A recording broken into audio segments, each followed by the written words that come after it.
Kuhle masotsha kuhle. Igama lami ngimusa akahade biskomo.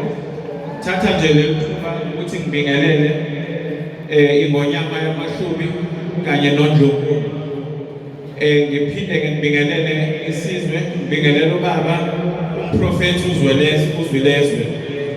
Ngithi mahlubi njengoba ngilana ke phambi kwenu ngizothula incwadi ebuya kwingonyama yamahlubi acela ke ukuthi ngimthulele yona ukudlulisa naye umlayezo kulolu suku olukhulu kangaka. Ifundeka kanje ke ngibingelela uNkulunkulu wesizwe kanye namahlubi onkana. Ngiyabingelela amakhosi onke akhona kanye nabonkulunkulu babo. Ngiphinde ngibingelele inkosi yomoya ubhungane umakhulukhulu umazinto zinda ngokushwaya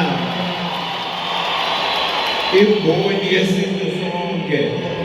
Ngiphinde ngibingelele izithwane zonke zikhona lapha, ihambeli ehloniphekile.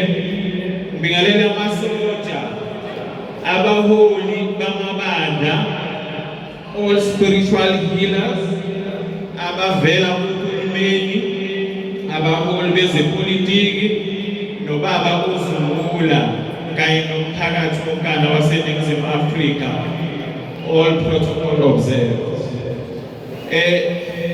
Ngiyathokoza kakhulu ukuba yingxenye yalo msebenzi omkhulu kangaka kanye nokuhalalisela imboni ngomsebenzi wayo omuhle ewenzayo esizweni. Ngifisa ukuhalalisela imboni ngokuqeda iminyaka ewu-16 esebenza kanzima. Siyamazi eqala from humble beginnings and namanje usayibambile emsebenzini yakho yokwelapha isizwe. Spiritual healing has been noted.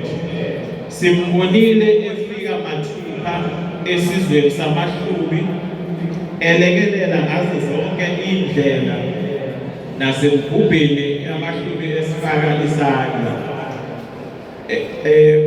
Simbonile ewaphakamisa amakhosi, ezibuyisa futhi nazo zonke izinto ezazenziwa emandulo. Siyabonga kakhulu ngeguidance yakho esizweni samahlubi. Ngakho-ke egameni lesizwe samahlubi kanye noNdlunkulu sithi halala Phumalo. Qhubeka njalo nomsebenzi wakho omuhle. uNkulunkulu kanye noBhungane babe nawe njalo, bakunikeze amandla okufeza nazo zonke izifiso zakho zifezeke. God bless you. Siyabonga.